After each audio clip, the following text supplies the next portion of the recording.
كتير من مشاكل القلب في الأطفال ممكن نمنعها بخطوات بسيطة قبل وأثناء الحمل وبعد الولادة. فتعال أقول لك إزاي. بسم الله الرحمن الرحيم. السلام عليكم ورحمة الله وبركاته. إزاي نحمي قلب طفلنا وإزاي نكتشف أي مشاكل في القلب بدري. قبل الحمل حمض الفوليك المفروض يتاخد على الأقل 3 شهور قبل الحمل مش لما تحملي، وده بيمنع مشاكل كتير في الأطفال، يمنع مشاكل القلب، يمنع مشاكل الأعصاب، يمنع الشفة الأرنبية في الأطفال.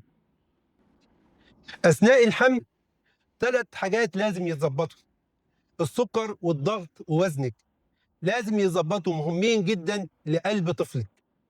ولو عايزة تفاصيل أكتر ارجعي لفيديو الرضاعة والمناعة وانت تعرفي ازاي أكلك حتى أثناء الحمل ووزنك ممكن يأثر على طفلك.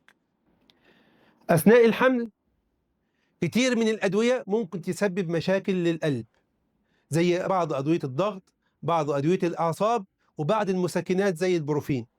فأي دواء أثناء الحمل لابد تراجع فيه طبيب البطنة وطبيب النساء. بعد الولادة في اختبارات بسيطة بنعملها نكتشف بها أي مشاكل في القلب. من اختبار الأكسجين، بنقيس الأكسجين في دراعه اليمين وفي القدم، الطبيعي يكون أكتر من 95 والفرق ما بينهم يكون أقل من 3. لو لقينا القراية أقل من 95 والفرق ما بينهم أكتر من 3، في الحالة ديت بنعيد الاختبار بعد ساعة. لسه النتيجة مش طبيعية بنعيدها بعد ساعة. لو النتيجة مش طبيعية الطفل في الحالة دي يحتاج إن هو يعمل إيكو أو أشعة تلفزيونية على القلب. بنقيس الضغط في الأربع أطراف. لو الفرق في الأطراف العلوية أكتر ب20 من الأطراف السفلية، في الحالة دي الطفل لازم يدخل الحضانة ويتعمل له أشعة تلفزيونية على القلب. لا قدر الله لو كان في سكر أثناء الحمل، الطفل لابد يتعمل له إيكو في الأيام الأولى من بعد الولادة. لو كان في صوت لغط على القلب بعد الولادة وكل الاختبارات اللي فاتت كانت طبيعية، في الحالة دي بقول لك لازم تراجعي طبيب الأطفال عنده عمر شهر لشهر ونص.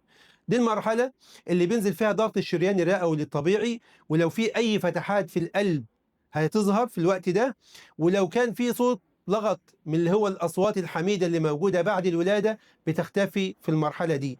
فلو في أي صوت لغط عند عمر شهر ونص المفروض بنعمل إيكو على القلب. دي كانت خطوات بسيطة نمنع بيها أمراض القلب في الأطفال ونكتشف بيها لو في أي مشاكل عند القلب في الأطفال بدري، بحيث يكون التدخل بدري ونحمي بيها أطفالنا. لو في أي أسئلة أو لو في بتسألي على أي علامات تانية إزاي نعرف بيها مشاكل القلب في الأطفال، اكتبي لي في التعليقات وأنا أرد عليكم بإذن الله.